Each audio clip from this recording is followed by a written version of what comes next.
Hello, everybody, and welcome to the FSC show. My name is Thomas Harkin. Today, I'm joined by Ricky Wright, one of the most known voices in combat sports in Wales and international.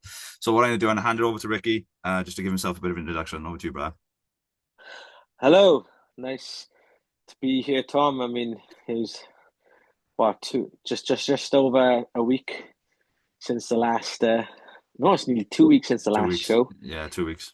and I think only now my blood pressure has just come down from that main event. So Yeah, I'll be honest, man. It's a lot of people say the same thing that main event was like something out of a film, wasn't it? Like a bit of a Rocky kind of moment. Like, the mad thing about it is, you knew it was coming because of the performances both head cases, I want to say, had on the last event.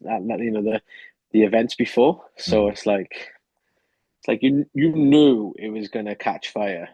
Yeah. Like them two guys, they don't take a backward step, and they always go for the knockout. Yes. So like and I could watch that over and over again. Uh, I mean, it might shorten their lives, but by a couple of years when they're knocking on and they turn in 70 and there's like but they're the type of fights that you know you that you look back on and you think, wow, I was in a war, and It was. There's no other word for it except war there. Like between the two of them, Cornelius and Brad. Like this is something now that we haven't really put out to people. So the way we set up the changing rooms, right, is we had the blue corner walk past the red corner, right? Now we've done that because it was kind of a bit of an idea just to keep the fights moving. But right at the end, we had pretty much all the staff were in the red corner because Cornelius, me and Liam corner Cornelius, and so we were in the corner, and I sent Ben to go and get Brad, and Brad walked in, and it was the intensity between the two of them. And this is something we're going to do going forward. We're going to record the back end entrances because I'm telling you, the intensity between the two of them. It was a good 3 minutes that they were staring off at each other. And then not just that, Brad started walking towards Cornelius, and Cornelius stopped, seeing Brad. Brad started, and they both kind of like walking towards each other. I got Corn's uh, shorts in my hand, and I've got his fucking arm, and I'm like, nope, back this way, let's go. And I turn, and he's just yeah, staring at him. And then that intensity kept all the way through. Brad walked out, got into the ring, and then he done what he done last time against Brad Bailey. Turned, stayed into the entrance, waited for Cornelius to turn out, come out, and kept his eyes with him again. And then even when they met in the middle, when Corn come around, fist bumped you, and then they kind of like met again in the middle, and yeah, it was mental. That entrance part, like I said, going forward, we're going to record that back end because it was something from they were edging towards each other, and I had the staff in between us. Oh, it was chaos, man. But it was such a good thing for them. That fight was fucking awesome, in all honesty. yeah, and the draw it finished in a draw, It which did. which is the nuts thing about it is like I as I was leaving the venue, people come up to me going, "Oh, that was never a draw. That was never a draw." And I said, "Hang on a second now, right? So if Brad dropped no Cornelius in the first round, and that's a 10-8 round, isn't it? Mm-hmm. And then who won the second and third round? Oh, Cornelius, obviously. Now, so that's 10-9, 10-9. Now add the two scores up. It's 28-28. There's your fucking draw, mate. Exactly. And I was explaining this to, oh yeah, oh yeah, oh yeah, you're right there. And like, yeah, it's understanding the sport a bit. And the mad thing is, if Brad, when the second knockdown, if Brad didn't keep on hitting Cornelius and got a warning, Yeah. then that would have been another a point in his favor. And even if Cornelius won round two and three, he would have just edged there on a Yeah, point, one yeah. point. But Two seconds, he, Rick. 2 seconds, bro. Sorry to interrupt. As you were saying, yeah, like the having the understanding of the rules and the points and stuff, just to know what the draw, why the draw was there and stuff, because like you said, if Brad did take the back step in the second when he did drop corn and kind of give Kai Cop the chance to give corner another 8 count, another 10 count, maybe it could have been a bit different then. yeah, so like Kai got in there and it was like, I mean, he had every right to disqualify Yeah, Brad in that moment, but I'm glad he didn't because we would have missed a great. It would have ended flat like on the previous show when we had Jory versus Ashley, yeah, which was a mad scrap, and Jory's shoulder popped out. It ended flat, and it was the right decision in the moment. I mean, it's mad because Jory was fine 5 minutes later when he popped his shoulder back in, but Kai did the right thing yeah, in stopping that. And in this instance, he had every right to disqualify Brad because Brad, threw a few punches after, yeah.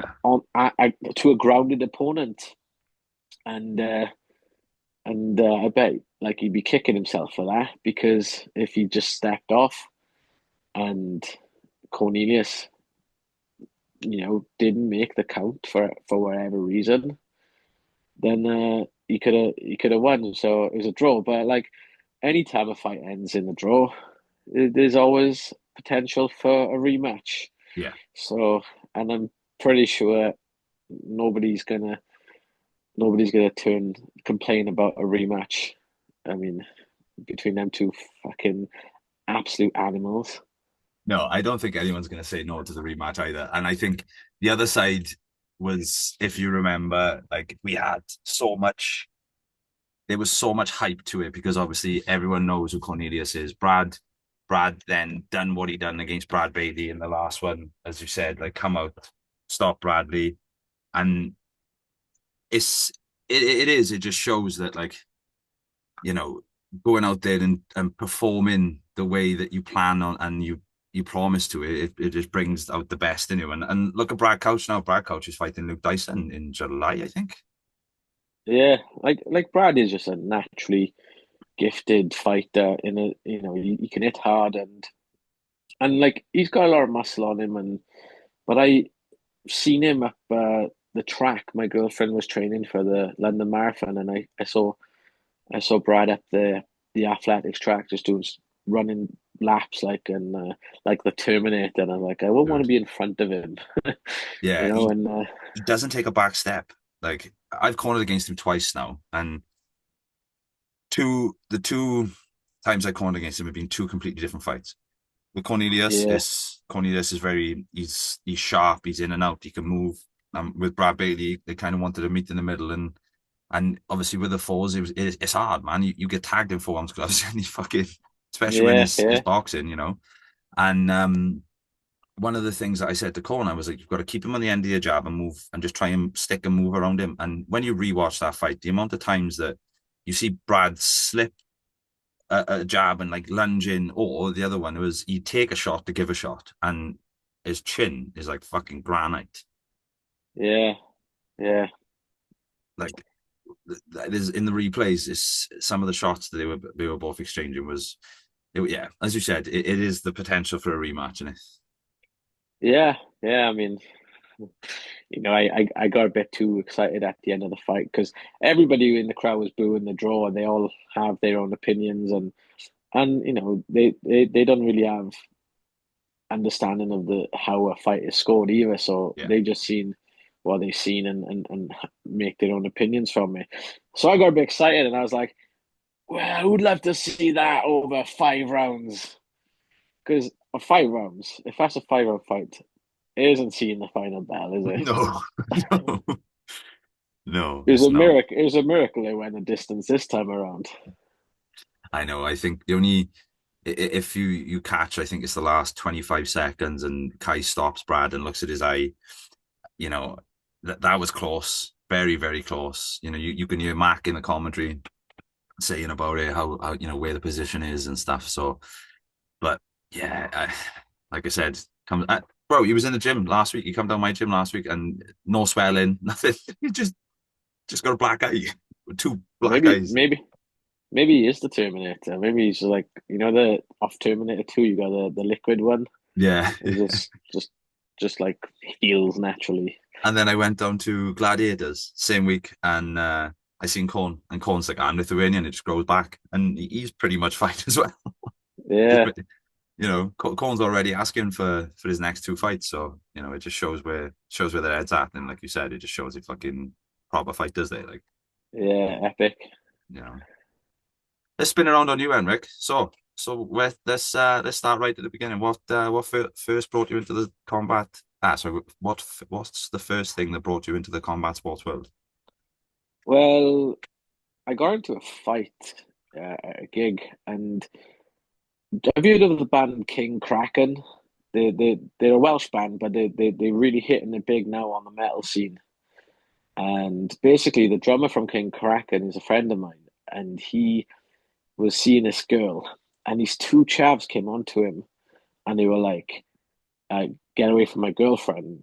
and and he was like, she's my girlfriend, fuck off." And the girl was like, "Never seen you two before in my life, fuck off." And then his name's Richard Dickey, not Dickey, the boxing referee, but different Dickey. And he basically got into a fight with these two boys, and I jumped in, and there was 2-on-2, and I didn't know how to fight or anything, but I can't remember any of it. It just been pulled off one of the guys, and he was blooded up, Hmm. and I was like, shit, what have I done? And next thing you know, because these two guys, they were both bigger than me, and I was like, shit, what if I'm walking around Pandy and Pennygreg and I'm on my own and they jump me? I want to be able to defend myself. So the same night I went back to my friend Anthony's house to watch UFC, and it was Chuck Liddell versus Tito Ortiz the first time they fought, and it's like, oh, this is what I need to do. This is what I need to do. The next Sunday, I started training MMA, Hmm. and not with any intentions of ever fighting or even being involved in the sport. I just wanted to make sure that if them guys ever caught up with me, I could handle myself. Yeah. And so I started training and got involved in the sport. And I wasn't really making any money, so I thought, like, how do I go and watch MMA shows without having to buy tickets? So I pretty much did every job under the sun. And this, we're talking 2004, 2005. I was writing articles. Like, some of my articles, my ringside reports got into the earlier versions of Fighters Only magazine and stuff. So I was doing that. I was basically, oh yeah, I just go to an event, get in for free, sit ringside, write something down, and then publish it on my own, like, makeshift website that I built. And then Fighters Only would say, oh, can we print this? And now I was like, yeah, this is great. I've got a good setup here. I never even thought of becoming an MC or anything. My friend Andy Sledge, who one of the stalwarts of the UK MMA scene, and he's been a ring announcer since before I knew what MMA was. At the end of the shows, he would give me all his notes, and on his cards they'd have, like, the color corner, the official weight, the hometown, the fighter's gym, the age. He'd have all the stats written on his notes. So, and of course the way the fight ended, the round, the time, the submission, wherever. So I didn't really have to take notes. He just gave me his cards at the end of the show, and I'd use these cards. Hmm. I'd write my article, I'd submit it, but then I'd have all these, like, cards lying around with and I'd just be dicking about in the house, like, ladies and gentlemen, introducing first in the blue corner. And I'd literally read his cards in the house and wind my mother and sister up rotten with, and I thought I could do this, but that was as far as it go. And then Chris Reese, who I was training jujitsu with at the time down in Swansea, he was putting on a show in Maesteg and needed an MC, and I thought, Brill. Like I only got like paid like 50 quid, and he said like free training and stuff. So I was great. Help out my jiu-jitsu coach, get free training. And then Lee Power, who I was training Muay Thai with down in Cardiff, was like, if you can do his show, you can do my show. Brilliant.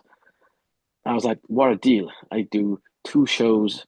I MC for my coaches like twice a year, and I get free training. This is banging. Like, and then Andy Sledge, then the guy, the ring announcer whose notes I would use, he phoned me up one day, and I was like, Ricky, you're a ring announcer now. I was like, no, it's not like that. I'm only trying to help out my coaches. Don't worry about me. I'm not trying to step on your turf. He's like, shut the fuck up.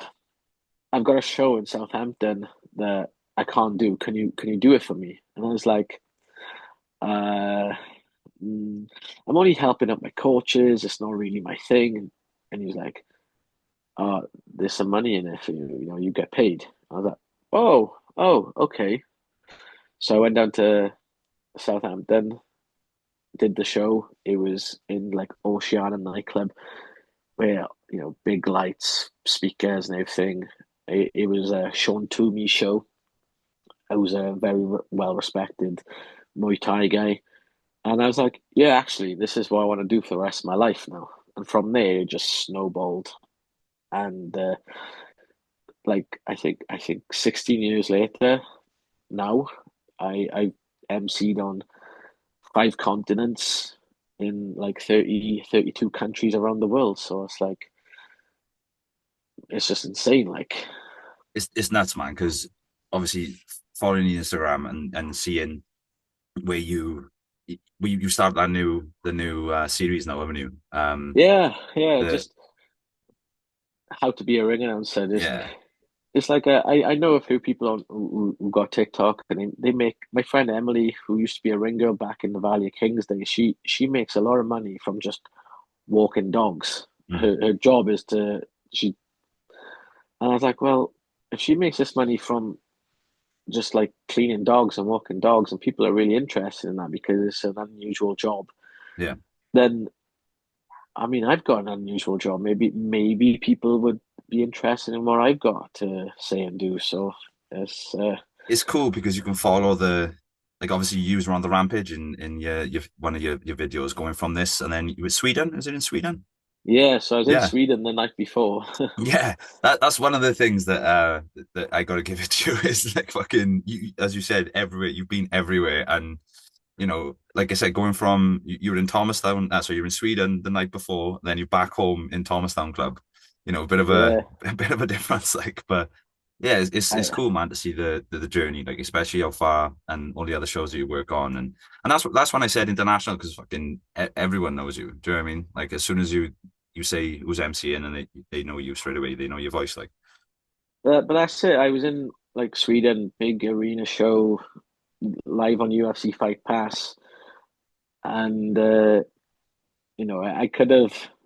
probably could have taken the day off the next day and had an afternoon flight, and then got off the flight, come home, gone to bed, go up on sleep or whatever, you know.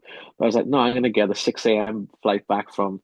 I had I had to get like a flight from Denmark, so I had to go over from Sweden to Denmark, then catch a flight from Denmark to Heathrow, and then Heathrow to home, and but so I was at my 6 a.m. flight from Denmark was I had to leave my hotel about 3:30 a.m. just so I can make it back for Rhondda Rampage.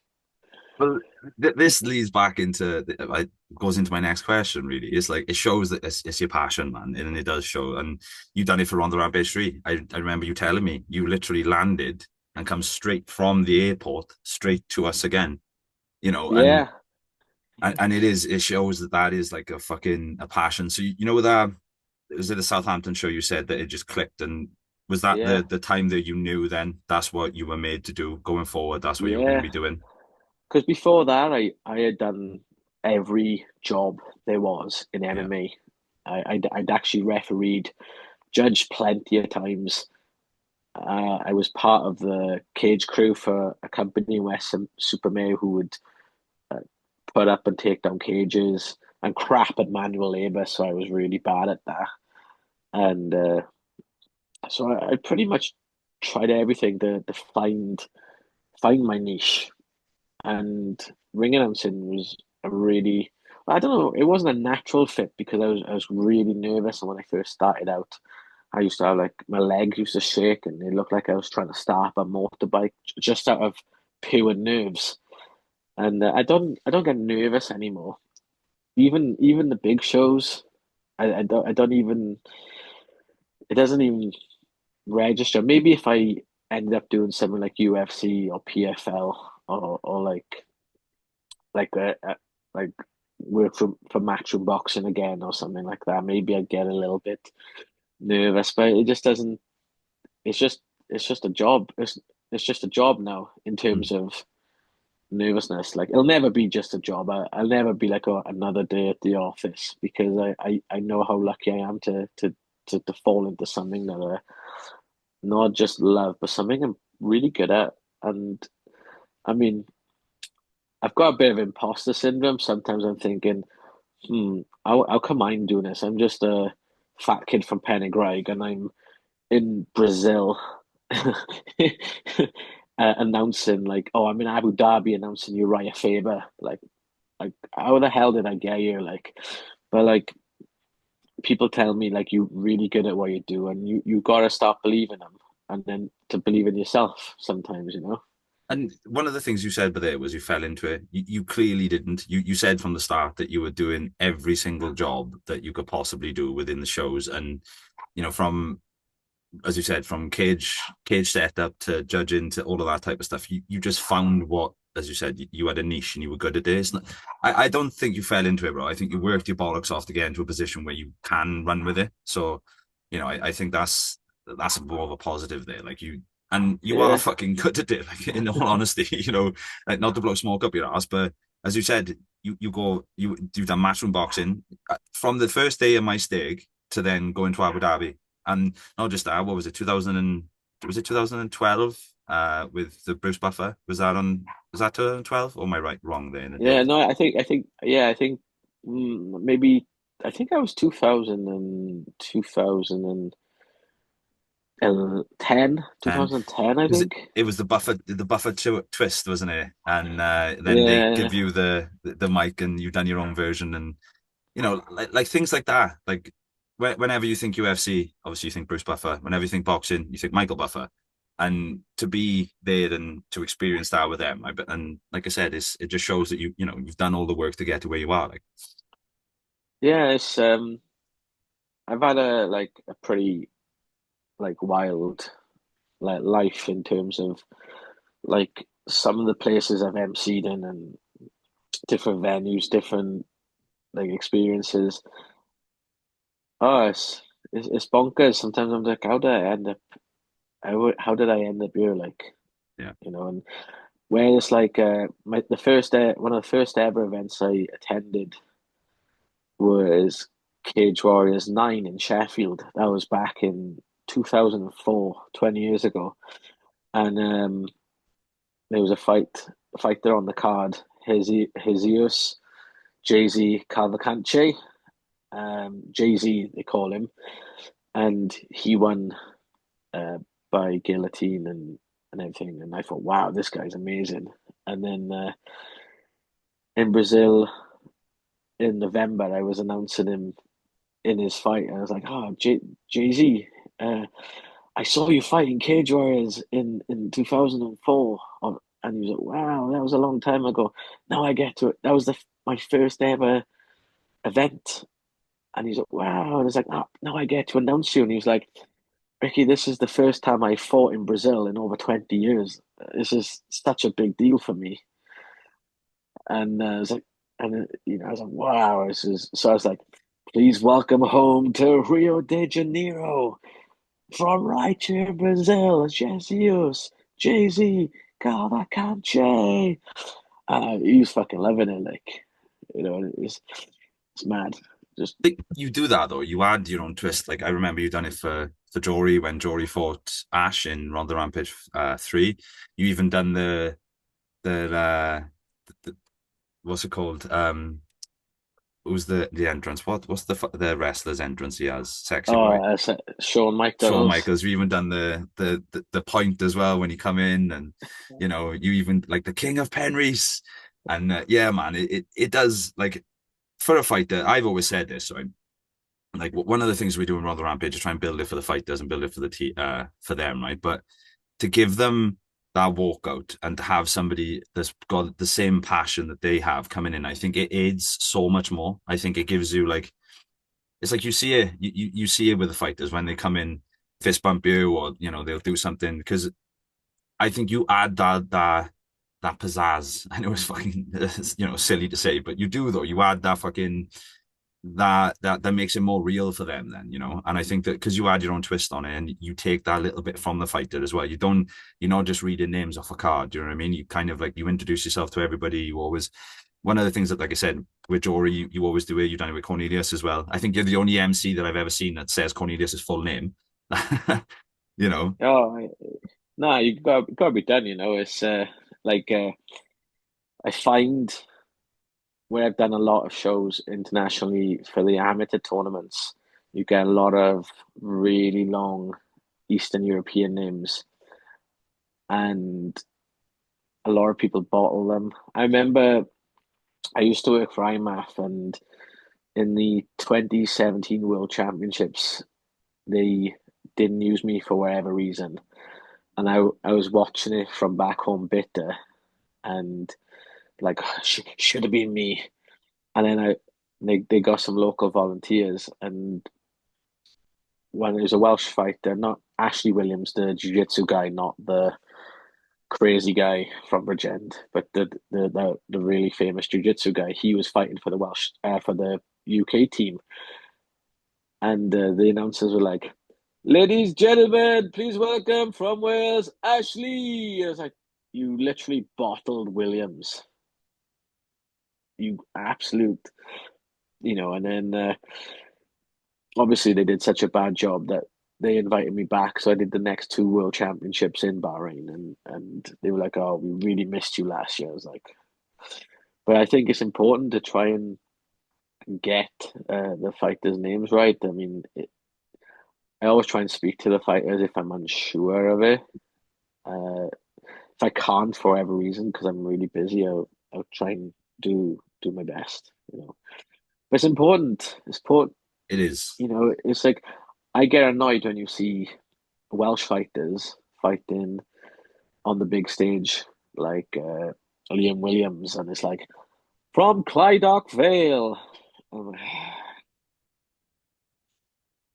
from Rhondda. Rhondda. That's the biggest one. Rhondda. Yeah. Like, it's like, but like I, it'd be hypocritical of me to get annoyed with people ballsing up my my place names, like Welsh place names, if I'm not going out there and trying to nail like Eastern European place names and Polish place names and stuff like that. You kind of want to do right by them if they're streaming live and they got family back home watching it. You want them people to feel pride when they hear their place names Yeah. being Yeah. shouted. So that's what I try and aim to do. Probably butchered loads of names and place names, but at least I try. But bro, I've been to I remember Corn Fort once. We were in Cardiff and the announcer actually announced him as Corn. Like and you didn't even say like fighting out of Lithuania or obviously, sorry, not fighting out of Lithuania. They didn't even say the Lithuanian warrior. It was just like, and in the blue corner, corn, and that was it. I was like, fucking hell, Yeah, it's in the blue corner, Corn, and then like Jonathan Davis from Corn walks out and starts singing "Freak on a Leash." You're like, no, I get that. It's like I said, it's one of them, and like as I agree with you, you've got to try. You've got to try, man. You've got to put it on for them. And as I said, I think it makes that a little bit more for a fighter as well, and I think it hypes them up that little bit more as well. You know. and I think if you really want to get far as an announcer is like you always get announcers like, oh my social media game is massive. I got I branded everything. I've got a brand. I've got a nickname. I've got a logo. I've got a catchphrase and everything. And it's like, well, mate, nobody cares. But just do the basics right, and then you'll get far. Like I always say, like oh, nobody can hype a crowd up like me. And I'm like, congratulations, mate. You've managed to get people excited. Drunk, a room full of drunk people excited to watch people beat the fuck out of each other. Congratulations, mate. You've done it. It's like that's the easy part. But I always say like hyping a crowd up will take you around the UK, but like nailing the scores right will take you around the world. Because when you get to that level where reading out the scores are mandatory and you've never done them on the smaller shows, then you fucked up. Like, Explain that then. So when you say reading out the scores of gay around the world, like that obviously, as you said, like on the smaller shows, sometimes they don't go to the scorecards. Yeah, that's what you're saying there. And then the bigger ones, yeah, no, so when say you do UFC or matchroom boxing and Bruce Buffer and David Diamante, it's mandatory at that level to read out the scores. But like a lot of times on the smaller shows, an announcer will just say, "You're winner by unanimous decision," oh, I and got you. and then they just say the names or split decisions. And I think like on that main event, I couldn't just like read them out. I Mm. couldn't just say the referee is we go to the judges' scorecards. This is a draw Yeah, because it'd be flat. yeah. So I thought right, it's a majority draw. So one judge scored it to Cornelius, the other two scored it a draw. So it's a majority draw. So the two judges who scored it a draw overruled the one judge who scored it to Cornelius. A lot of people don't understand that. A lot of people don't understand that rule. Like people always say to me, "Oh, yeah, but if one judge gave it to him, how can it be a how can it be a?" Yeah, it's like no, that's the rules. It's a majority. The majority have voted a draw, so it's a draw. They two overrule. So I was like, we go to the scorecards. We scored about 29-28. Cornelius, overruled by the two remaining judges, who both scored about 28-28. This has been declared a majority draw. And it's like, oh, Yeah, it's kind of like you build it up and then you disappoint everybody all at once. But like on the big leagues, you got no choice. You can't do the big shows and and then say to you like, oh, I'm not going to say the scores. I'm not going to read out the judges' scorecards. I'm just going to say unanimous, split, or draw. And it's like, well, no, you're not a pro then, are you? mm, And I remember I did a show up in Bradford and there was a kids fight, and I said to the woman who was adding up the scores, can I have the scores? She said no. I was like, come on. It's like, well, why you want to read the scores out for kids fights? Nobody cares. I was like, yeah, but if I can't nail like kids fight in front of 200 people, I meant to nail like a world title fight in front of 20,000 people yeah. in on live on pay-per-view.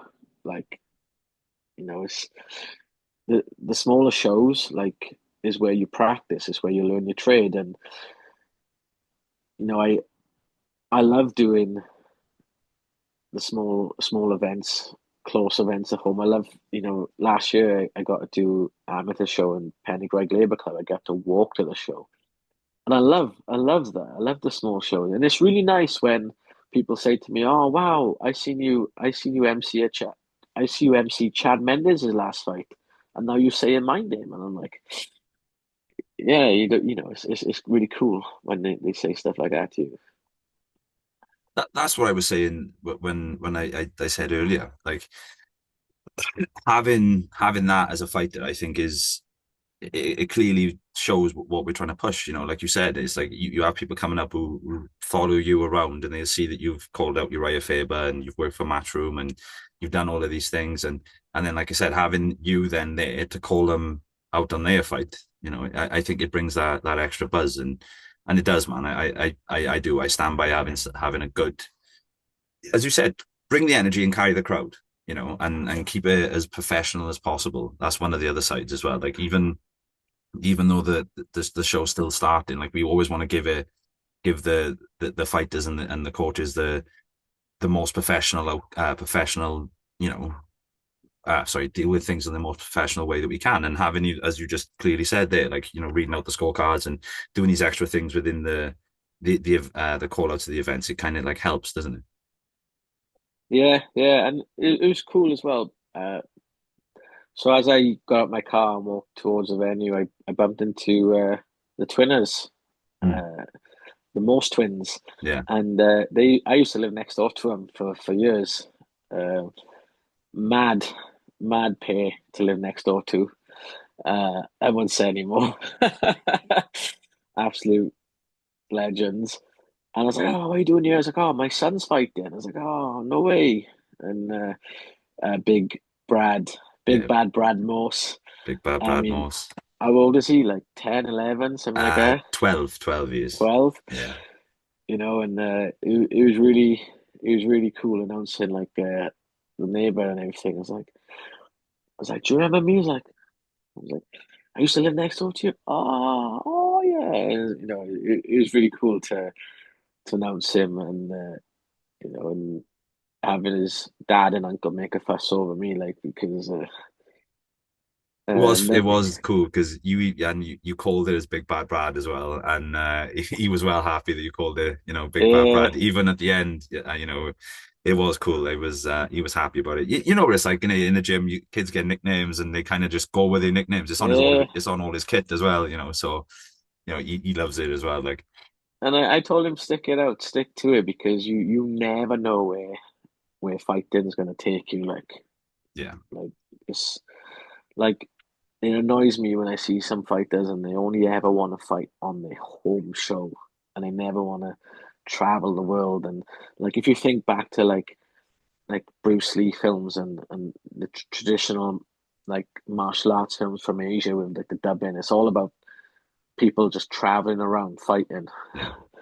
And you can really see the world now through just being a badass, like, and like Brad, he had his first exhibition fight. Next, if he sticks it out and avoids the distractions that come when you reach the ages of 17 and 18. I'm talking about girls, and then you can and nightclubs. You could go as far as he wants as long as he's dedicated and got that ability. Like, I told you, just stick it out, bro. He's him and Corey, his sister. The two of them, they are, and Teo as well, his cousin. Like I'll be honest, the kids team that we've got down there, they are like the pinnacle of hard work. I'll be honest. And Brad is one of those kids that no matter what it is, as soon as he got told he was fighting, he started running to the gym. He started doing these extra little things, and they've got their own like training WhatsApp group that they share videos in and all this type of stuff. And it is cool. And as you said, it's avoiding those distractions and just going forward with it and being able to reap the benefits because there are benefits of it. Yeah, like some of the most talented kids I've known, because I'm president of the Welsh MMA Federation, and I've seen a lot of kids come up through youth level from 12 years old, representing Wales at 12, 13, 14, 15. And then some of the most talented ones just drop off, and they pretty much they get a girlfriend, they go clubbing and everything, and they pretty much live an average Yeah. person's life. And I'm like, and everyone, it must bother them every time someone sees them and says, "Ah, you still training? Ah, nah, mate, I give it up. Ah, you really could have gone somewhere. What are you doing now? Working on the tracks, cutting hair. Like you really, So I think with the youth, it's important to just always inspire them and and and and remind them that they could be something. It's like look at Reese Edwards, who lives in the street in front of me. Like I can walk to his house in like a minute. He's fighting live on Sky tomorrow night. Just another lad from Pennegreg. Uh, is it's like when all his friends are going out drinking, he's going in early and going for a run. And one day he's going to be set up for life, and uh, it's yeah, it's a real thing. Like where so big Brad, if you're watching, stick to it, bro. You never know, and your dad and your uncle can be your managers. No, like I said, they're great, man. He works his bollocks off, and that's all you can ask for, innit? Yeah, Turning up yeah, and doing what's being told, and that's all he does. And I said to him, he texted me after the event just to say thank you and all that type of stuff. And I said to him, he was just happy to be around it. He was in the changing rooms then when obviously the other boys were warming up, like Joshy fought, and then when Cornelius was warming up, and he was part of that as well. So he kind of like got to see, you know, he's been through it, but he got to see as well. He's like, okay, right now what's different? But he's been in the warm ups and all that type of stuff. And one of the other sides is quite cool that he fought Rui in an exhibition because obviously both being 12, and yeah, having it's like an interclub, isn't it? It's getting the experience. But then for me, I said to him, I said, because you're walking out, you got your walkout, you're actually getting your name announced and all that type of stuff. I was like, it's just ultimate experience to keep building you going forward. yeah, 100%. Like my first ever interclub, I went up to Birmingham to fight on a K-Star interclub, and I didn't really know what to think and how to act or anything. And my opponent and his coach came up and introduced themselves to me, and it's like, "Hey, we're gonna fight later." I was like, "Oh, what a nice guy." Got into the ring, and he wasn't a nice guy anymore. He beat the crap out of me, and I didn't start fighting back until the third round. I must have had like a count in this first and second round. To be honest, I think they gave me an 8 count because I was just getting lit up. And my coach Lee Powers was like, "Fucking hit him." I was like, "I'm gonna do that," but I learned so much for that first interclub. Like, oh, this isn't sparring in a gym. I can't just say like, "Oh, that was a bit hard." Yeah. It's a real fight. The three interclubs I had after that, every time I went up to my opponent, "Hi, I'm Ricky. Don't hit me too hard, will you?" And then when I get when the bell goes, I've stopped. I wasn't the nice guy I was earlier. I would batter the shit out of him. And even in my first MMA fight, I walked into the building. The first person I saw was my opponent, and I went up to him. "Hi, we gonna fight later, yeah. Yeah, yeah, don't hit me too hard." And Was your first fight was on Paint? Was it Paint Pit? Right, was it Paint Pit then? it was called Samurai Fight Night back then. I fought on Samurai Fight Night 2 and 4. The first one was in Aberdeen Leisure Centre, and the second one was in Abertillery, like I think it was Venue nightclub or something like that. Mm. But my second fight, the mad thing about it is I went to watch a rugby for Six Nations in February. Went out. It was like this is my last night out before I knuckle down for fight camp. So go out, have a few drinks, get it out of my system because I've got 12 weeks then of training, dieting, all the rest of it. So I'm dancing like I turn around, I bump into my opponent. I'm like, "Are you Wayne Davis?" He's like, "Are you Ricky Wright?" And I was like, we're gonna fight in 12 weeks. And he was doing exactly the same as I was doing. He was getting his last night out, and we did like face off photos in the nightclub, and I was super nice, I bet. And as soon as he went, I was like, yeah, in 12 weeks, I'm gonna kill him. Great guy though, and but then them interclubs helped me with the MMA fights. I never wanted to be a fighter though. I just wanted to have a reason that I trained. I didn't want to train for MMA for so long without having a real like purpose. It's like, oh, you train MMA? Did you fight? Nah, I only wanted the one MMA fight, which ended up as a draw. And then I thought, no, I want to win now. And so I did that. And then after my second MMA fight, my girlfriend and my mother were like, they were crying their eyes out. It's like, you've got your win now. Please don't ever put us through that again. I was like, I'm on a roll. I'm on a roll. I get another win.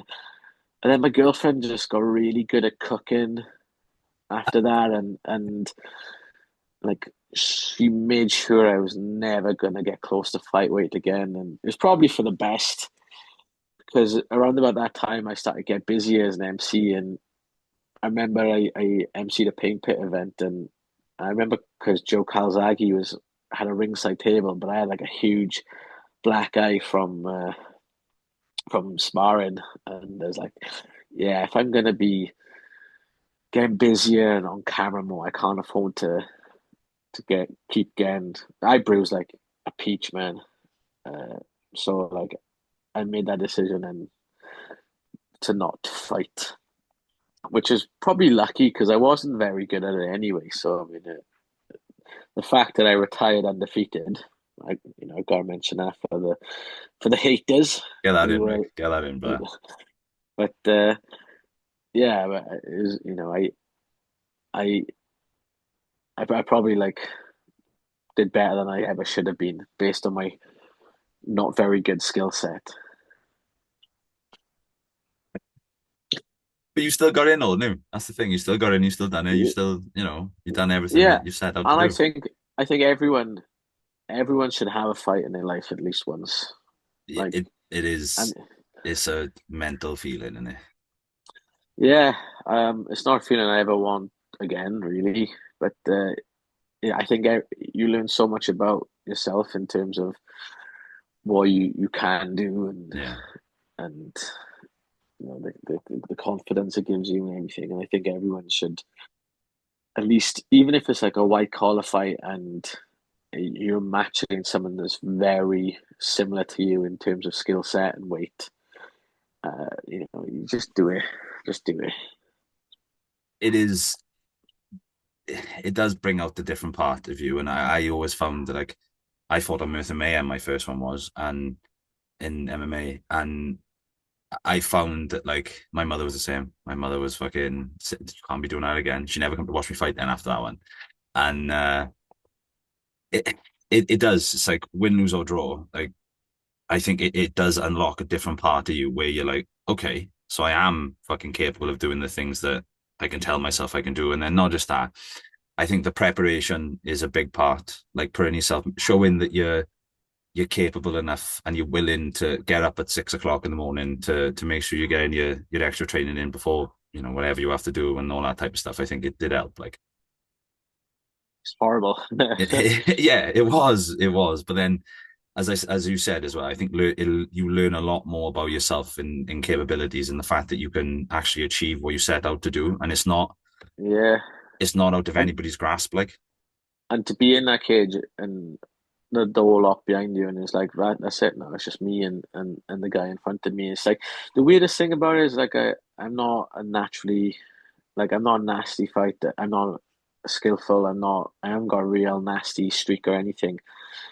I've got a really long temper as well, so it takes a lot to really get me like angry and but then it's like I've got to fight this guy now, and but like as you said, like the making weight, the all that kind of like I would train 3 times a day, and then I'd step on the scale at the end of the night, and I'm like, oh, I wanted to be a pound lighter at this Yeah. point, and I'm like, then I then I'm going through a run on a Friday night after training twice that day already, and I'm running through like Ponty, and I can smell all the lovely takeaways, and I'm running past groups of like people, going out dressed up smart, and they smell really nice and everything, and I'm like, and I'm just running, and I'm like that kind of thing. It's just like it really tests you more than anything, I think.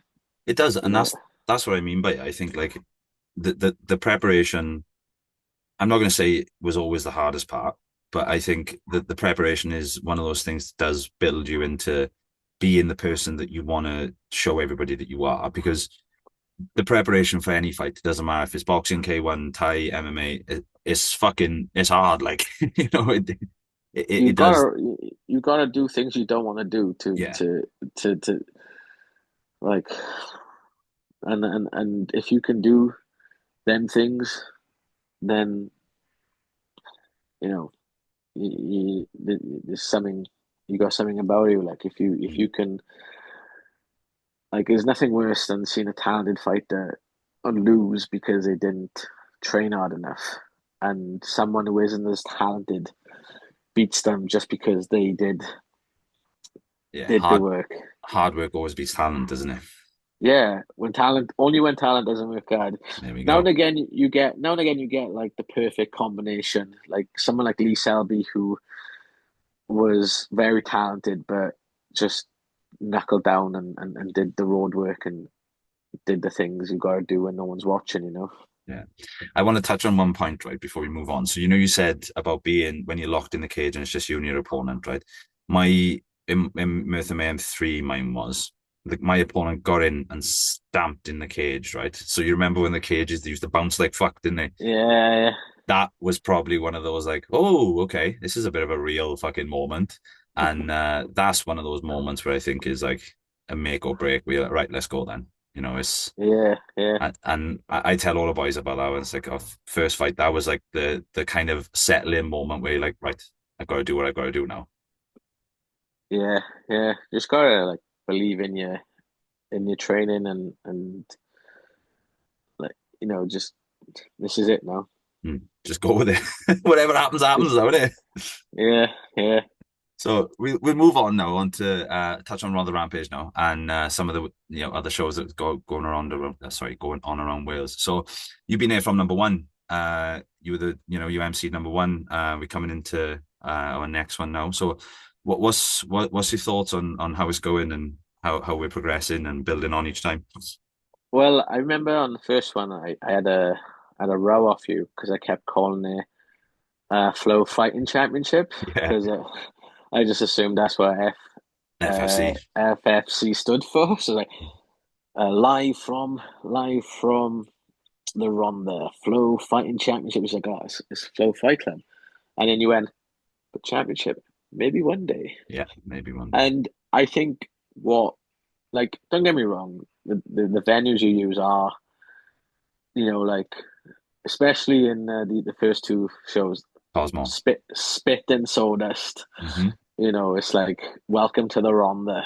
Yeah. You're gonna have a tough night. And so like, but like, I think you've gotta really start, like, mighty oaks grow from small acorns, Mm. sort of thing, and you've got to build something and build your experience. You could, and maybe one day you start booking out bigger halls, one day an arena, but you got to know what you're doing first before you get out in that stage. Because if you put on a show in a big arena and you balls it up, then there's no going back. Exactly. You know, So it's good what you're doing. You guys are learning on the job. You've got good people like Kai involved, and he sorts out the officials and everything. And so yeah, you just gotta build it up. And I mean, let's take FCR Fight Club Rush, the show I do in Sweden. Mm.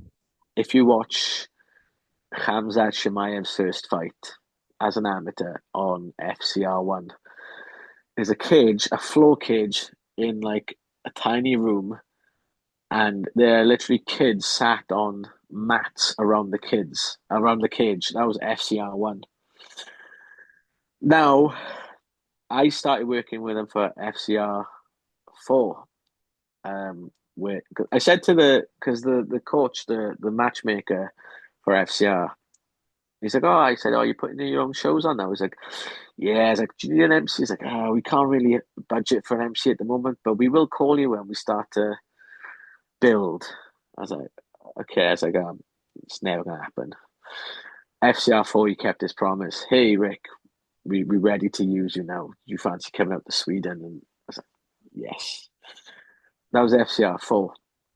I did FCR 24 the night before your last show, and it's in a new city in Malmo, which is like Sweden's third largest city. So they've done shows in Stockholm, Västerås, and Malmo. They're planning on doing shows all over Sweden.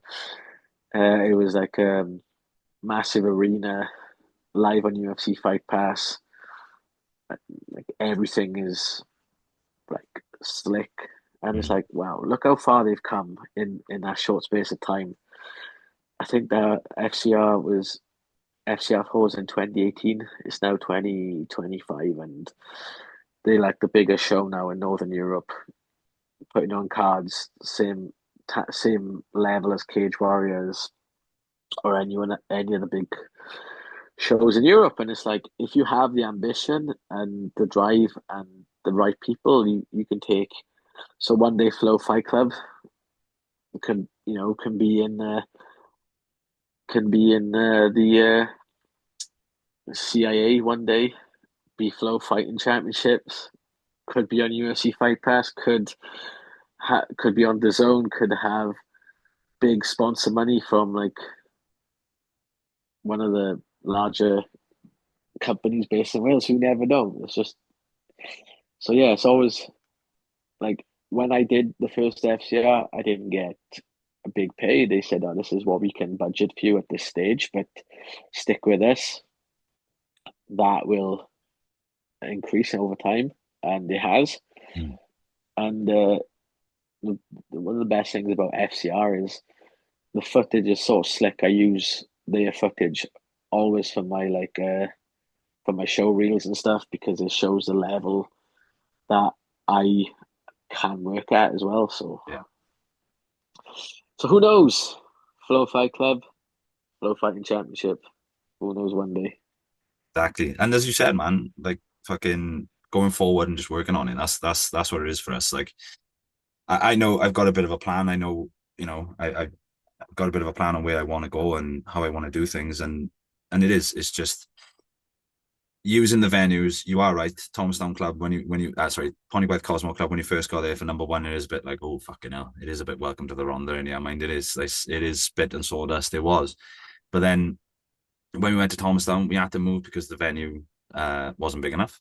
And obviously we've gone to a bigger venue. And, as you said, like there are steps that we're going to be looking to take, but I always want to keep it as authentic as I possibly can. And what I mean by that is when you do come into Thomastown Club and you feel it's the energy. Like we reference back to Brad Couch and Cornelius, it was fucking bouncing in there when they were fighting. Like it was just loud, and I think that's one of the things that having it in a workingman's club, then coming from the Rhondda as well, it kind of does make it feel a bit more at home. Like Yeah, yeah.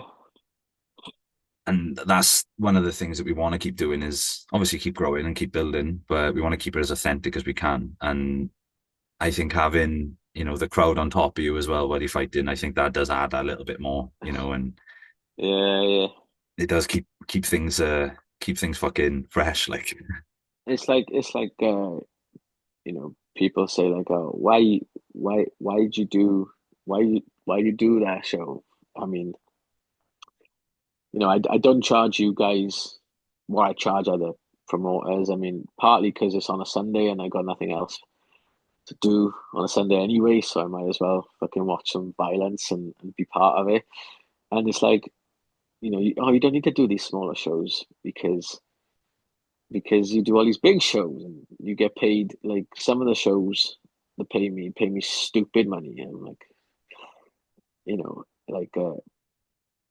between 15 and 2000 1500 and 2000 like just for one night's work and I'm like I'm never going to charge you guys this anywhere close to that, but people say why'd you do that, why do you do these smaller shows? I'm like, yeah, because of the fucking atmosphere, mate. Like it's good to be just part of something, Who knows where you guys could end up one day? And I was there from the start. mm, But like you, being close, so close to your home, like it's like 10-minute drive from my house. Plus everyone in the crowd, yeah. and it's always a party atmosphere. Everyone's dancing in the crowd. You got your DJ spinning discs and stuff, and he's playing like party music and everyone's just dancing in between fights and everything. It's like, man, it's like I live for this shit. Like Mm. and like in my vlog, it's like don't expect to work in a place like this, a big arena, if you're not paid to work in a place, if you never worked in a place like this. But I always say like always try and give something back. And thing is, there might be some new MC that comes out of nowhere and everybody loves, and then all of a sudden I don't get these big jobs anymore. But I'll always have like my local shows and being a part of that, and it's the best. Like, It references back to what we said earlier about the passion for the sport. Like it shows that you still got that passion. Even though now, as you said, you feel sometimes a bit imposter syndrome. Even though now where you are, you've still got that the same amount of passion from the minute you started and it just keeps going and growing with it. And as you said, giving back is one of the biggest things, and being so close, like you said, a 10-minute drive on a Sunday to go down and watch fucking 10 fights. yeah, yeah, You can't get much different with it, and as you said, you can't complain about it. And the other side is the atmosphere. Like you said, most people, because it's a local show, and we always have local fighters as much as we have guys from Weymouth last show, and as much as we do have that, it does add that little bit more knowing that you walk through the crowd and it's like, oh fuck, what's happening, bud? How's it going? And you see everybody, and like everybody who's got their own crowd there. Like Cornelius brings a crowd. Brad brings a crowd. Big Bad Brad brought a crowd, and it does give a bit of a closer feeling. Where yeah, man. Like I said, I love it. I'd never choose anything to do it like anything different. I'll be honest. When me and Liam were sat in the gym, I had this plan from 2020 that I wanted to launch the show, but like we were sat in the gym last year. No, it wasn't. It was the year before last, and it was like I think September, and we decided on the date, and we were just constantly talking about it. Oh, we could put this guy against this guy. We could have this, do this, bring yeah, this in, bring that in, and then when we made the jump, then don't get me wrong, it's stressful as fuck. Of course it is, but when you make the jump, and then it comes to that last, on that yeah, night, then the feeling you have, you can't beat it. Like, yeah, yeah. Like you were like quite intense on the fight night as well because you've got to put on a show, you got to put out fires, and you've got a corner and coach. So I always try and be as like I'll get the information I need from you as mm. with any promoter as early as I can, and then I'll just stay out of your way, stay out because you've got last thing I want to do is keep bugging you for shit but when you've got so much else to think about. this is one of the things that we've done from the start is we haven't used anybody else for anything. So like we've used the same production company. We've used obviously we've that's little Dino and Jack Browse, and then we've got Captured by Jazz for the photography. She does all the photos. She even helps with the setups and stuff. So it's like, and then we got you obviously for the MC. We have Kai Cock doing all the judging and stuff. So it's getting to the point now where people just know their roles. So they come in, it's like, Yeah, right, yeah, this is what I've got to do today. This is my, and it makes it so much easier for us. And then the other side is it just builds so much trust then, because you're like, well, I am going to worry about that, because Kai sorted that out. Right, cool. Jazz has done this. And it does then, it makes it so much easier for us, because it is a team effort then. And like I said, I yeah, can never take it away from obviously having you guys come in and being so good at the jobs that you have to do. It just makes it 10 times easier for us. But you are right. It is intense coming from a promoter's perspective sometimes. Like Wally's the same with adrenaline, like yeah. it, it's fucking mental, isn't it? What I like Wally like at an adrenaline, like I just don't know how like he's like flying, I know. like, and he's cornering and he's buzzing off the wins. He's sad about the losses. He's got to run and run and do make sure everybody else is. I was like, I don't know how you do it. Like earlier this year, we put on the Welsh Youth Championships, and I I was kind of in that position as well where I Mm. had to, but like, if you got a good team, everything just kind of falls into place. It does, and big respect to Wally. Every time I mention him, I always will. Like he helped us from the very start. Like he always, and he still does. I was on the phone to him. He still helps. He still, is the first one to help where he can. Like, and that's just from the wealth of fucking knowledge that he's got from running adrenaline and doing all the other stuff he's done as well. So, And former world champion, oh yeah, and has a win over Andrew Tate in I kickboxing. was just about to mention the Andrew Tate one. I was just about to mention that. So I remember it was you. Was it you? I think it was you. You put up who was the only Welsh fighter, wasn't it, to beat him? Yeah, And you put up, yeah, I remember that because that was a bit of a talking point in the gym. It's like, oh, Wally's beat Andrew Tate. It's like, yeah, he has. he doesn't like to talk about it because he got a good like working relationship with Andrew Tate's coach where he puts they exchange fighters for events and stuff, so he doesn't want to come across as if he's bragging. Yeah. So he's not bragging, but I am. My mate James Wallace fucking smashed Andrew Tate up. Yeah, I like that. You should copyright that, Rick. That's fucking class as well with the thumb. That's a gift right there. That is. Now, one of the things that we spoke about is obviously being in the center of the cage and the ring, and you've got one of the best seats in the house. So, from your view, is there any fights that stood out to you on Rhondda Rampage? I know we talked about Cornelius and Brad, and I know we touched on Jory and Ash. But is there anybody else stood out to you? Do you know why seen so many fights in them at Mm. so ringside at so many events, man. It like everything's a blur. I did the Welsh no, I did the Free Nations amateur boxing tournament on the weekend. It was 4 days of fights, and like my mind gets fried, and I got such a bad memory with fights. But with that said, Brad and Cornelius that will never die. You know what I mean? If my girlfriend came with me to that show, who pretty much is so desensitized to fights, nothing ever bothers her, and she's usually shopping online on her phone. But if she was there, she'd put her phone down and she'd be into that thing, you know. Yeah, like Uh, again, we reference back to it, but it was but like something out of a Rocky film. yeah, but it was a good night of fights. A lot of fights went the distance, which is a testament to the matchmaking. I don't think there were many stoppages or many like one-sided fight. I don't think any fights were one-sided actually. I think there was two heavyweights, the Hungarian lad from Matt Academy and Mm. the really tall guy.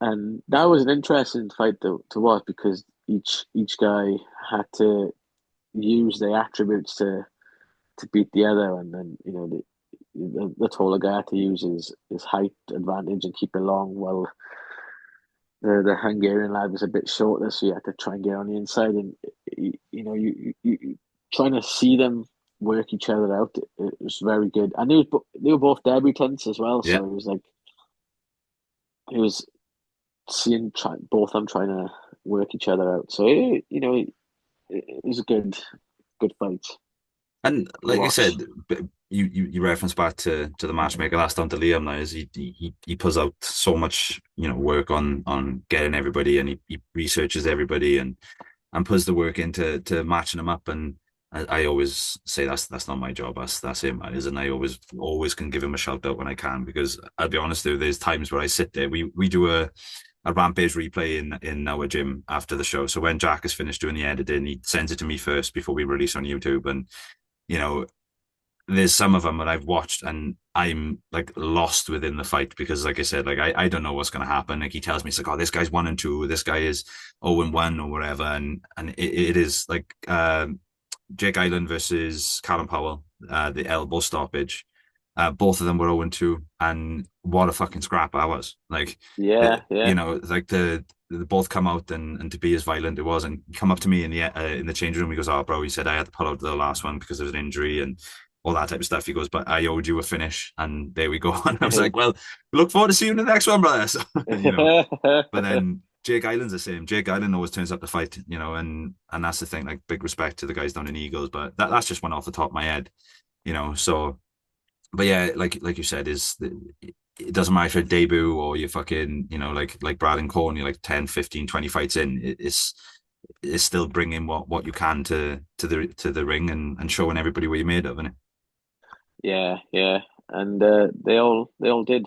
Yeah. There was like I remember on the last show, I think there was one guy who didn't come to fight, Yeah. and I remember saying to you, "Don't fucking pay that guy. Dude, Don't this fucking." this is the thing, right? So that's come up now like a couple of times, and I'll stand by this. Like you know yourself from being involved in the sport, you get sent a photo, a name, a record, and then any videos that you can, right? So we were told by him that he was 1-2 or 1-1 in hybrid boxing and 0-3 in BKB, right? Yeah, Mitch 1-0. So I was like, right, okay, bit of a scrap then. So we watched him on in BKB. He had a go, had a bit of a. I was like, okay, cool. But he come up to me after the weigh-in and he was like, bro, I'm not gonna lie to you, I'm petrified. Don't get me wrong, you look at Mitch and he is a quite intimidating motherfucker. Like, yeah, especially in forms, gloves, and dreadlocks, you're a bit like, whoa, all right. But I said to him, I was like, bro, you drove down from Birmingham to come and fight, like, like turn up. And yeah, this is the thing. Like, we don't pay fighters to come in and do a job. That's never something we would do. Like, everything's fifty yeah, fifty. We were expected something completely different to what we got, and as you said, you learn on the job, and that's what it's about now. yeah. And that's the thing. I like you guys wanna match your boys up tough. Yeah, Otherwise, you would have put like Cornelius in with with Brad yeah, Couch, like yeah, because if you're not in tough fights or even fights, like going back to my first two MMA fights, I didn't want to fight the next killer prospect that's gonna blast through the amateur scene, blast through the UK scene, and then go to the UFC. I didn't want to fight anyone who was gonna be an easy fight either. I mm, wanted people who were basically my level. So like, and both my fights were in a distance, and that's exactly what I got as well, and that's all I ever asked for. I'd feel a bit downhearted if I'd finished the fight in the early, and then I'd feel worse if I got finished in 10 seconds. yeah, yeah. And I agree with like matching people up with tough fights. Like back to Rhondda Rampage one, Garrett Masters when he fought Aaron Hillary. Garrett Masters on his debut, Aaron Hillary was 1-3. Um, we're never going to put you in with an easy fight. We're always going to put you in, to test yourself, and especially when I'm the promoter as well, and you're fighting out at my gym. I'm not going to choose an easy way for you to go, because to It me, I doesn't think benefit them, does it? no, You know no, it doesn't. And then not just that, then I think you're building like a false narrative about them then as well. what tends to happen is if someone has an easy win in their first fight, oh, that was piss easy. Next time they don't train as hard for the Yeah, fight. yeah, Uh, it's important to for fighters to learn to lose early on, to Mm. deal with the emotions and to come back for it.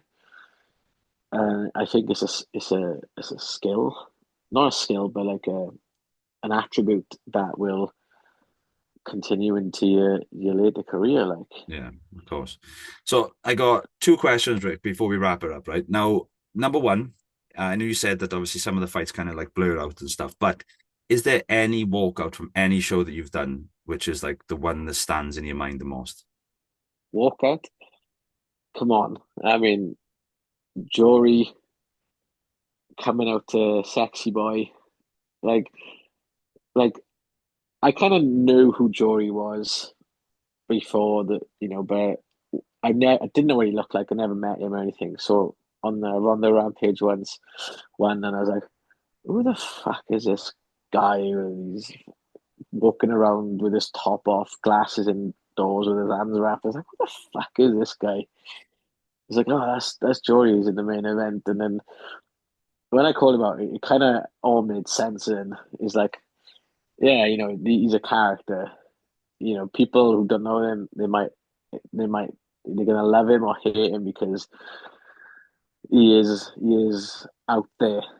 But the guy can fight, and so when he comes out the sexy boy, he's like, do you know what? I thought when I was fighting, I thought I wanted to come out the sexy boy, but not the Shawn Michaels version, but the version by sexy boy. But I thought, no, I don't want people to hate me. They hate me enough as it is. So I thought, I thought I'd just come out the Metallica instead. But yeah, you gotta give it to Jory. He's uh he's on his own. Yeah, he's a bit on his own. He is. He is, but that's what makes him unique, and I think that's Yeah, what yeah, like come out in his.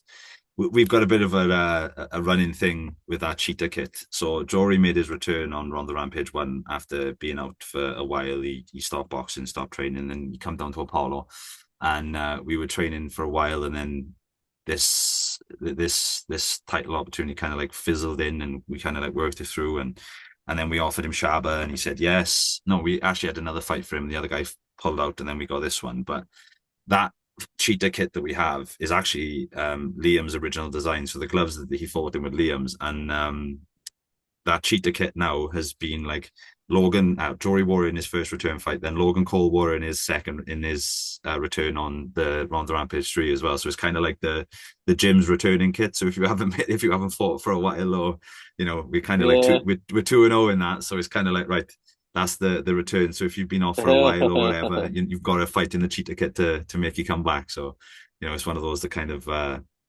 it's like a running joke thing, so it's quite cool. And the last question, Rick, right, is what has been your favorite venue to ever announce in? Oh mate, so this one time I was in Dubai and there was a huge card. So you had like O'Hara Davis on it, Rocky Fielding on it, two-weight world champion Bado Jack on it, who's got wins over like I think Nathan Cleverly and George Groves.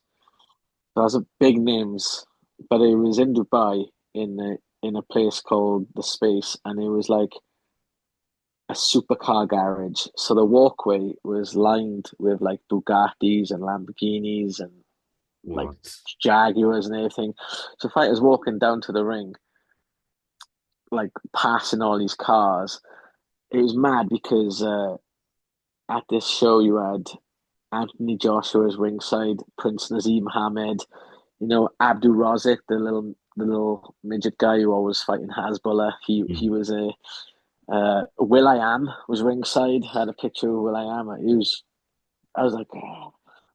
I mean, as far as the venue, it was just a room full of really nice cars, but it was just insane. Like, and the two commentators were also Welsh as well, and they were doing it from an international broadcast, so they were back home in London.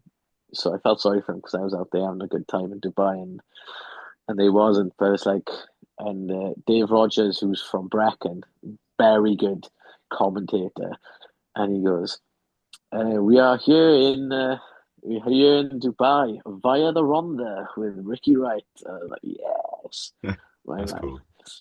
And it's just one of them insane things. And like I did a tennis court in Egypt in the desert, which is nuts because you boiling hot outdoors in the desert.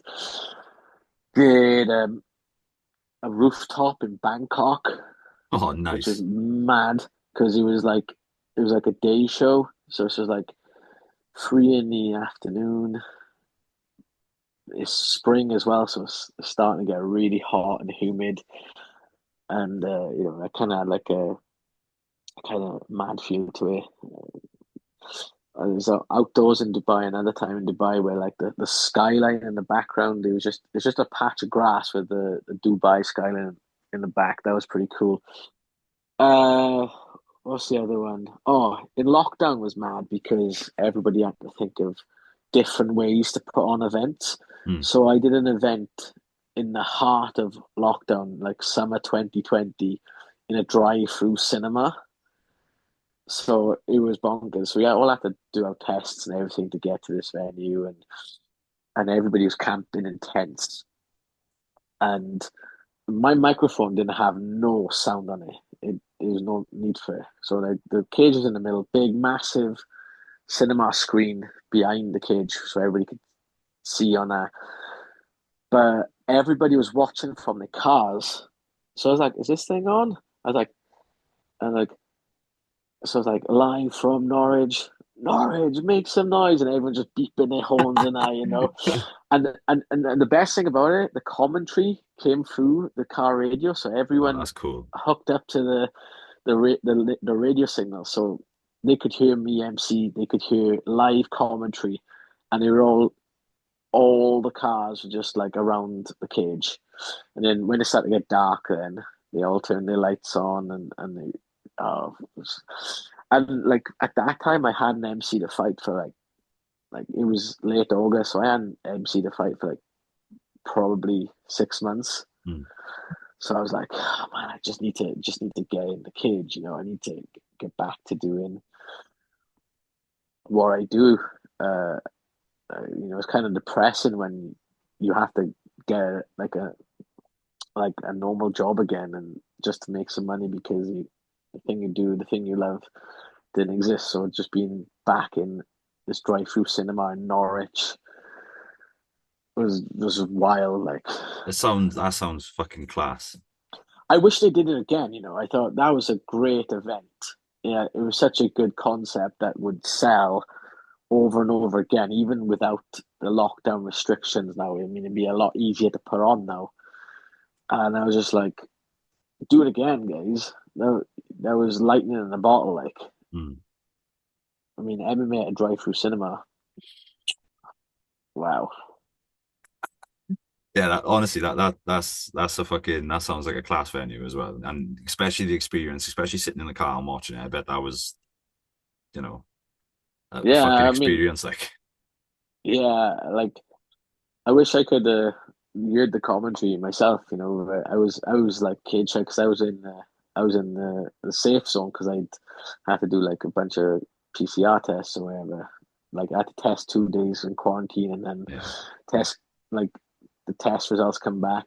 Some of the people's results come back and they you know tested positive for COVID and they had to drop off and they have to lose fights. You can't really bring in someone last minute during them times. But fucking what a show that was, man.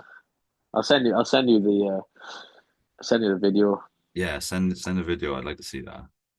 I'd like to see that. That sounds fucking class, man. It does sound, and as you said, like during 2020, running anything was a fucking nightmare, wasn't it? Especially like, Yeah, it was bonkers. I remember like saying that first.